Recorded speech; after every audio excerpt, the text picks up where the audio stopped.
Est-ce que le modèle de notre coiffure influence notre sanctification? Alors, c'est parti pour le modèle de notre jupe, le modèle de modèle. Voilà ce que vous devez comprendre, mes frères et sœurs. Ça, j'espère que ça va aider nous tous. Tout m'est permis, mais tout n'est pas utile. J'aime bien la deuxième partie. C'est un peu ce que je venais d'expliquer tout à l'heure à ma soeur au sujet de l'addiction ou de devenir. Il dit, tout m'est permis, mais je ne me laisserai asservir par quoi que ce soit. Alors, certains se disent, moi je choisis une tendance de coiffure, les autres me regardent et se disent, celui-là, tu n'es pas dans la sanctification. J'ai même vu des gens dire, pourquoi les frères, j'ai vu des frères qui sont des locks. Ils ont des locks, ils ont des locks.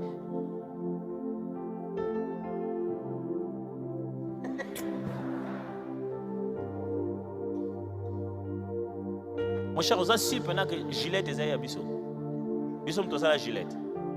Vous avez su que Bissot, tu as na moka en Afrique, Bissot, tu as un nomi Katatsuki. Oui, vous pouvez pas Katatsuki. Bon, tu m'as dit que tu as c'est pas la Bible qui a transformé ça en ça. D'ailleurs, si tu lis dans l'Ancien Testament, dans les règles lévitiques, il est même interdit, c'est pourquoi vous voyez que la plupart de certains juifs gardent les barbes. Il est même interdit de couper le bout de leur barbe. C'est sacerdotal. Alors, comment tu fais le modèle de tes cheveux? Pas de problème.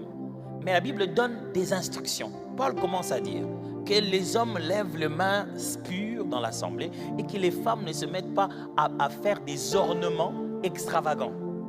C'est-à-dire, quand cheveux, habits, la façon dont tu es en train de t'habiller, adresse un message qui est contraire à ta piété, tu dois t'en réserver. C'est comment tu te couvres ne doit pas couvrir Jésus que tu montres. Ça va? Le problème est celui-ci. Nous, au milieu de chrétiens, au milieu des églises, on a pris des éléments culturels, des éléments d'habitude.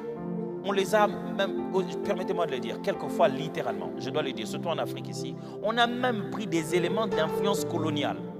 On a transformé ça en sanctification. La norme que le colon a imposée dans la société pour être un petit blanc, c'est en essayant de faire cela. Comprenez-moi, mon langage n'a rien à voir avec xénophobe. J'essaie de parler ici en tenant compte de notre contexte. Est-ce qu'on se fait comprendre ici? On a pris